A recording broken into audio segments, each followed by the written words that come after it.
तभी यहाँ हम मिनिमम वेज 18,000 जो 8 घंटे का है एक हेल्पर का वो लागू करवा सकते हैं।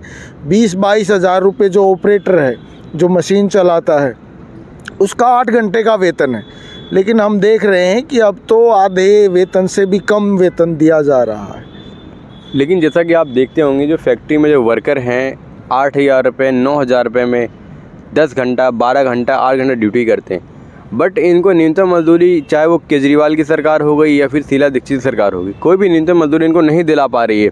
तो लगता है आपको कहीं बीजेपी की सरकार जो आई है उससे कहने का वो न्यूनतम मजदूरी दिलवा पाएगी, जो कहीं ना कहीं उन्होंने वादा भी किया था। जैसे कि आपको पता ही होगा, उन्होंने ये कहा था पहली कैबिनेट में जो महिला है दिल्ली की, जो दिल्ली की वोटर है, उनको हम 2500 रुपये देंगे, बट इन्होंने पहली कैबिनेट में इन्होंने पास भी नहीं किया।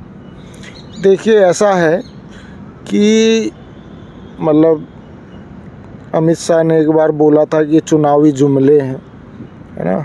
अभी वो जो मुख्यमंत्री बनाई गई है वो बजट का हवाला दे रही है, हमारे पास खजाना खाली है ना।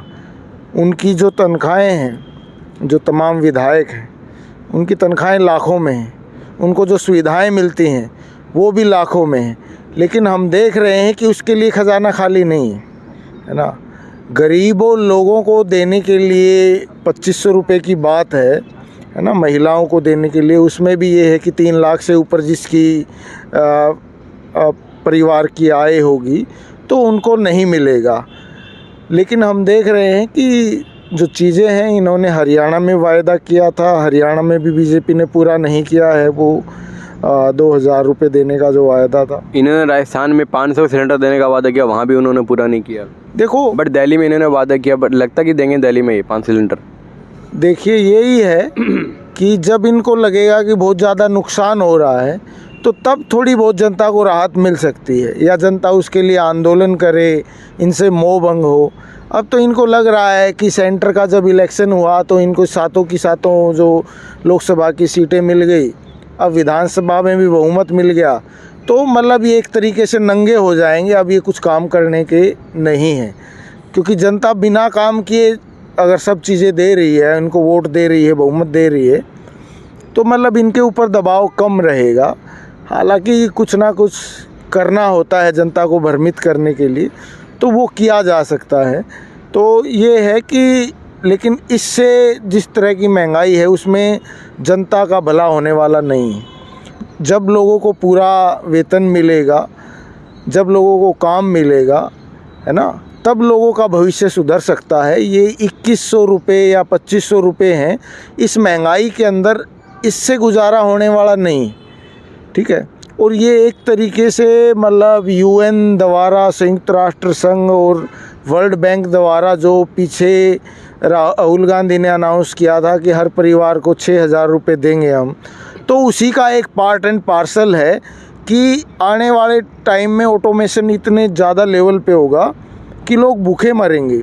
तो लोगों को भूखे ना मरें तो उनको गाँव में ही 2-4 हज़ार रुपये दे दिए जाएँ, ताकि वो अपनी दाल रोटी खा के गाँव में ही पड़े रहें, क्योंकि काम तो यहाँ मिलेगा नहीं।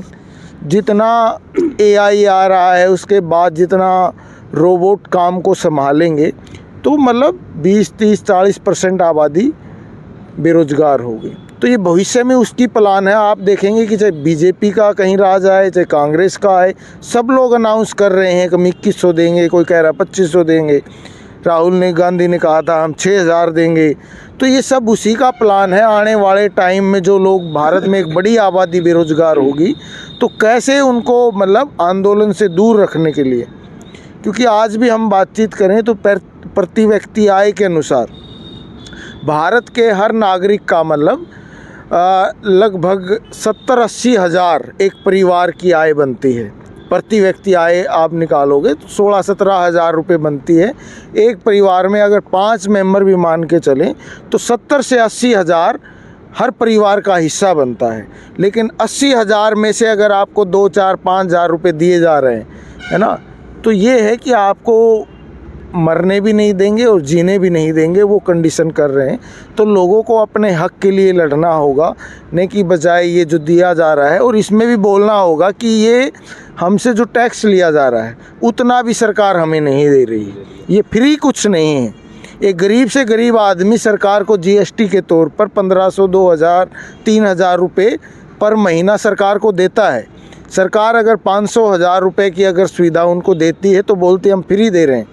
तो आप देखिए कितना जनता को भ्रमित किया जा रहा है। जनता से 2-3 हज़ार रुपये हर महीने ले रही है सरकार टैक्स के तौर पर, तो बोलती है कि ये हमारा अधिकार है। लेकिन जनता को कुछ भी दिया जा रहा है, जैसे महिलाओं को बस फ्री दी जा रही है, लेकिन हम देख रहे हैं कि इंडस्ट्रियल इलाके में ज़्यादातर महिलाएं पैदल आती हैं कमरे से, है ना, तो उनको कौन सी बस मिल रही है। हाँ, 10-20% महिलाएं हैं वो बस सुविधा, वो भी कौन सा 5 रुपये की टिकट, ज़्यादातर ज़्यादा 10 रुपये की टिकट, है ना। तो 10 रुपये की टिकट के हिसाब से भी लगाया जाए, जो 10-20% महिलाएं फ़ायदा उठा रही हैं, 10 दूनी 20 और 25-26 दिन का लगाया जाए तो 500 रुपये बनता है ना। लेकिन 500 रुपये में इतना वज़न टेक दिया लोगों के ऊपर कि हम फ्री दे रहे हैं, जैसे एहसान कर रहे हैं, लेकिन जो हमसे टैक्स ले रहे हैं उसका जिक्र भी नहीं।